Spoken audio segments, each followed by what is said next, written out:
Assalamualaikum warahmatullahi wabarakatuh. Kami dari kelompok 9 akan mempresentasikan hasil diskusi kami dengan materi limbah.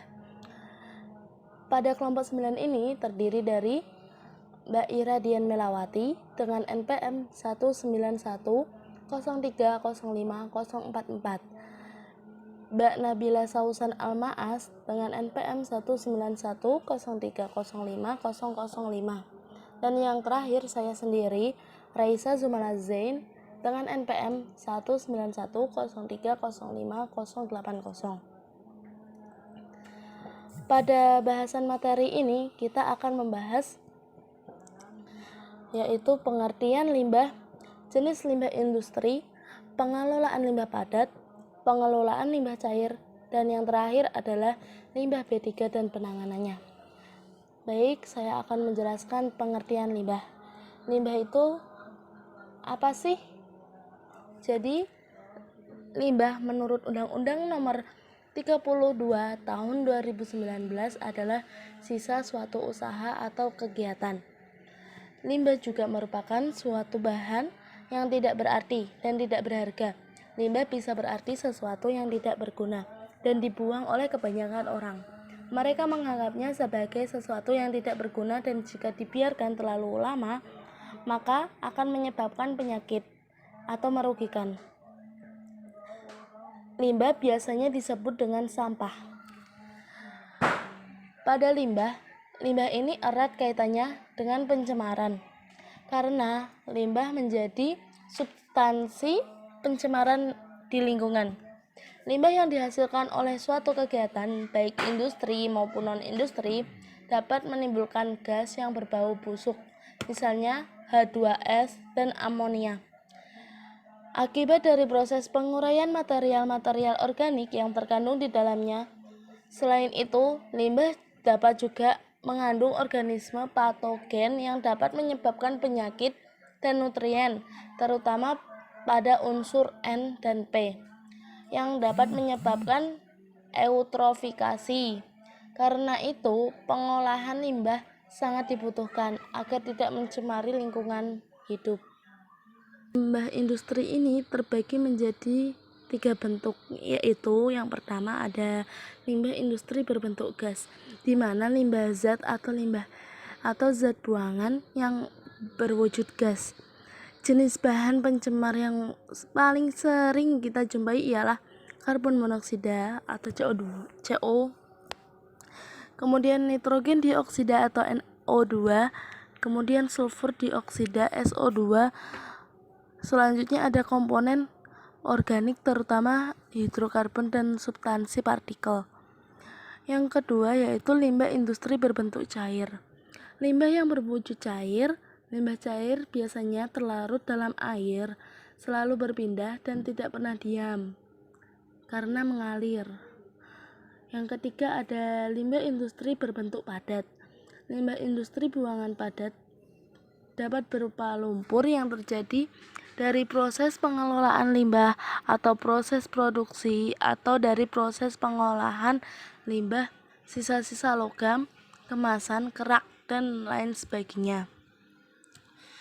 Selanjutnya ada dampak dari limbah industri berbentuk gas, yaitu lapisan ozon menjadi menipis, pemanasan global akibat efek rumah kaca yang jumlahnya banyak. Dampak limbah industri berbentuk gas ini pengaruhnya terbagi menjadi 2, yaitu secara langsung dan secara tidak langsung. Yang pertama secara langsung, dapat meningkatkan kanker kulit, dapat meningkatkan katarak, perubahan respon kekebalan tubuh, adanya kematian akibat gelombang panas.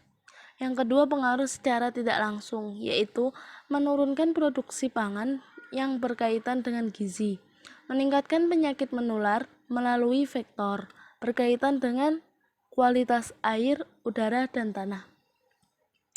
Selanjutnya ada dampak limbah industri berbentuk padat. Limbah industri berbentuk padat ini terbagi menjadi 6 jenis komponennya. Yang pertama, bahan yang dapat dibioksida. Bahan yang dapat dibioksidasi dinyatakan dalam BOD. Pengaruhnya yaitu dioksigenasi, keadaan anaerob, kematian, dan bau. Sumbernya berasal dari karbohidrat yang dapat larut dalam jumlah besar, pabrik gula, pengalengan, pabrik alkohol, bir, susu, pabrik pulp, dan kertas.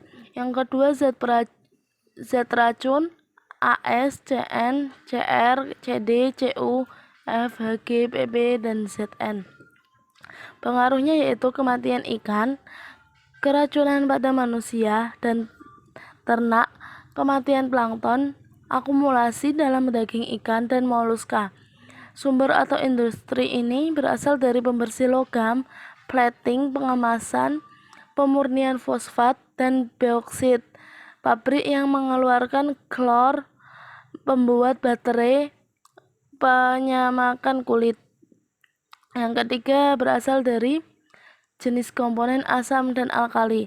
Pengaruhnya yaitu gangguan sistem penyangga, pH, perubahan sistem ekologi, bersumber dari drainasi tambang batubara, pengasaman besi, pabrik bahan kimia, pabrik tekstil, dan wool.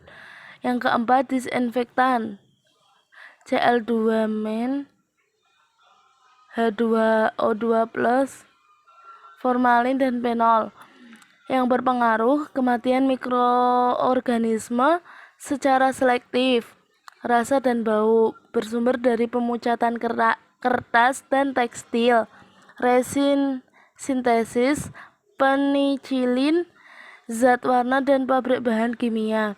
Yang kelima yaitu berasal dari bahan komponen ion-ion FeCa, Mg, Mn, Cl, dan SO4. Perubahan sifat-sifat air menimbulkan warna atau noda staining, kesadahan, salinitas, dan pembentukan karat.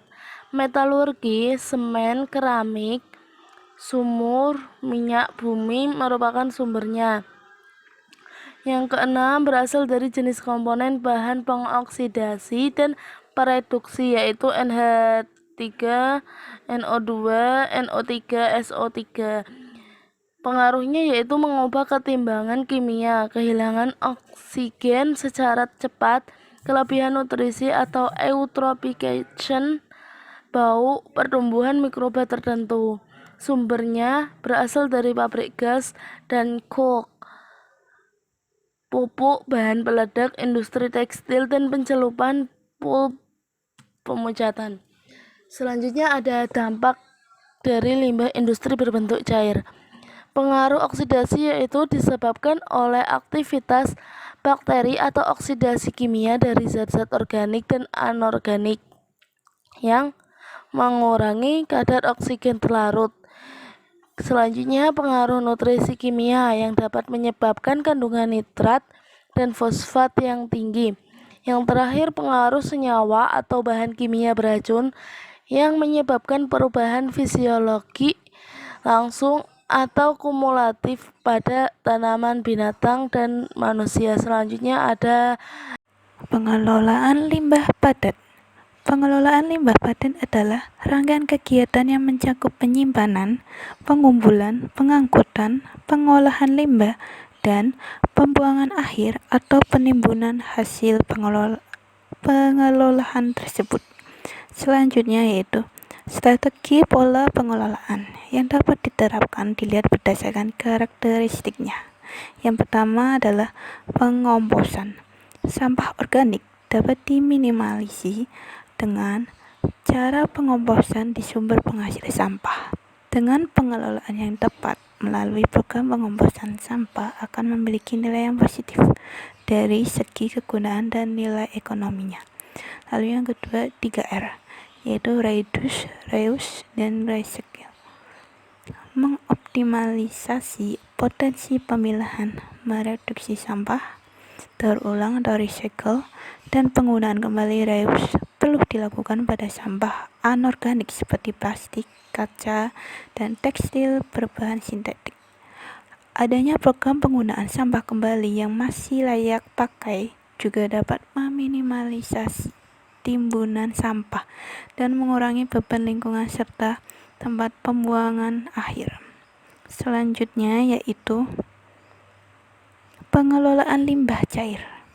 Limbah cair didefinisikan sebagai suatu limbah hasil kegiatan yang secara fisik berbentuk cair. Kandungannya didominasi oleh air serta bahan-bahan kontaminan lainnya, atau didominasi oleh bahan cair lain bukan air. Teknologi pengolahan limbah cair adalah kunci dalam memelihara kelestarian lingkungan. Berikut adalah teknik-teknik pengelolaan limbah cair secara umum, terbagi menjadi 3 metode. Yaitu, yang pertama, pengelolaan secara fisika. Dilakukan pengolahan secara fisika agar bahan-bahan tersuspensi berukuran besar dan yang mudah mengendap atau bahan-bahan yang terapung disisihkan terlebih dahulu. Itu melalui penyaringan, screening, flotasi, lalu filtrasi. Yang kedua yaitu pengelolaan secara kimia. Pengelolaan air buangan atau limbah cair secara kimia biasanya dilakukan untuk menghilangkan partikel-partikel yang tidak mudah mengendap, atau koloid, logam-logam berat, senyawa fosfor, dan zat organik beracun, dengan membubuhkan bahan kimia tertentu yang diperlukan. Lalu yang ketiga yaitu pengelolaan secara biologi. Semua limbah cair yang biodegradable dapat diolah secara biologi. Dalam beberapa dasawarsa telah berkembang berbagai metode pengolahan biologi dengan segala modifikasinya. Contohnya dengan menggunakan mikroorganisme. Pengertian limbah B3 dan penanganannya. Limbah B3 adalah limbah bahan berbahaya dan beracun karena sifat dan konsentrasinya, baik secara langsung maupun tidak langsung, dapat merusak dan membahayakan kesehatan manusia, serta dapat mencemari lingkungan karena dapat menjadi sangat toksik melalui proses jenjang rantai makanan dan magnifikasi biologi. Adapun karakteristik limbah B3 yaitu 1. Mudah meledak, 2. Mudah menyala, 3. Reaktif, 4. Infeksius, 5. Korosif, dan 6. Beracun. Pemanfaatan limbah B3 atau bahan berbahaya dan beracun perizinannya harus dilakukan berdasarkan pengawasan yang ketat. Limbah B3 harus ditangani dengan perlakuan khusus, mengingat bahaya dan risiko yang mungkin ditimbulkan apabila limbah ini menyebar ke lingkungan. Limbah yang mudah meledak, kemasannya harus dibuat rangkap, di mana kemasan bagian dalam harus dapat menahan agar zat tidak bergerak dan mampu menahan kenaikan tekanan dari dalam atau dari luar kemasan. Limbah yang bersifat self-reaktif dan peroksida organik juga memiliki persyaratan khusus dalam pengemasannya. Limbah B3 yang diproduksi dari sebuah unit produksi dalam sebuah pabrik harus disimpan dengan perlakuan khusus sebelum akhirnya diolah di unit pengolahan limbah. Limbah yang bersifat reaktif atau korosif memerlukan bangunan penyimpanan yang memiliki konstruksi dinding yang mudah dilepas untuk memudahkan keadaan darurat dan dibuat bahan konstruksi yang tahan api serta korosi. Limbah gas yang mudah terbakar harus dilengkapi dengan heat shield pada pengemasannya sebagai pelindung dan tambahan pelindung panas untuk mencegah kenaikan suhu yang cepat. Pada limbah B3, sebagian limbah yang telah diolah atau tidak dapat diolah dengan teknologi yang tersedia harus berakhir pada pembuangan atau disposal. Dalam melakukan pengolahan limbah B3, terdapat 3 metode yang dapat dilakukan, yaitu chemical conditioning, solidification atau stabilization, serta incineration. Yang pertama adalah chemical conditioning. Tujuan utama dari chemical conditioning ini meliputi menstabilkan senyawa-senyawa organik yang terkandung di dalam lumpur, mereduksi volume dengan mengurangi kandungan air dalam lumpur, mendestruksi organisme patogen, memanfaatkan hasil samping proses chemical conditioning yang masih memiliki nilai ekonomi seperti gas metana yang dihasilkan pada proses digestion, serta mengkondisikan agar lumpur yang dilepas ke lingkungan dalam keadaan aman dan dapat diterima di lingkungan. Metode yang kedua adalah solidification atau stabilization. Stabilisasi didefinisikan sebagai proses pencampuran limbah dengan bahan tambahan atau aditif dengan tujuan untuk menurunkan laju migrasi bahan pencemar dari limbah serta untuk mengurangi toksisitas limbah tersebut. Solidifikasi didefinisikan sebagai proses pemadatan atau suatu bahan berbahaya dengan penambahan aditif. Teknologi solidifikasi atau stabilisasi umumnya menggunakan semen, kapur atau CaOH2, serta bahan termoplastik. Metode yang ketiga adalah incineration. Pembakaran atau insinerasi mengurangi volume dan massa limbah hingga sekitar 90% volumenya serta 75% dari beratnya. Proses insinerasi ini menghasilkan energi dalam bentuk panas. Namun, insinerasi memiliki beberapa kelebihan di mana sebagian besar dari komponen limbah B3 dapat dihancurkan dan limbah berkurang dengan cepat. Selain itu, insinerasi memerlukan lahan yang relatif kecil. Demikian tadi materi mengenai limbah yang dapat kami sampaikan. Semoga bermanfaat. Kurang lebihnya kami mohon maaf. Terima kasih. Wassalamualaikum warahmatullahi wabarakatuh.